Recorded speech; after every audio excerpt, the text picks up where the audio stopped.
એક તરફ મેઘરાજાનો માર અને હવે શાકભાજીના ભાવ આસમાને। મફતમાં મંગાતી કોથમીરના અમદાવાદમાં 220 થી 250, જ્યારે રાજકોટમાં 400 રૂપિયા કિલો છે।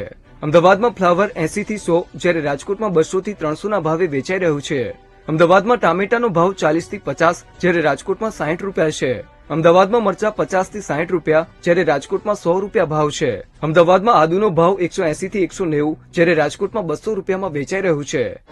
આજે 2-3 દાડા વરસાદ પડ્યું છે એના હિસાબે ભાવમાં થોડો વધારો થયો છે। માલની આવક ઓછી માલની આવક નીકળે નહીં ને વરસાદ ચાલુમાં એવું બધી વસ્તુ મોંઘી અત્યારે વરસાદની અને માલ આવતો નથી, ઉપરથી માલ નથી આવતો ને આપણા ગુજરાતનો માલ નથી આવતો। અત્યારે અમારે બકાલું 15-20 હજારનું બકાલું થાય, અડધું બગડી જાય, અડધું નાખી દઈ।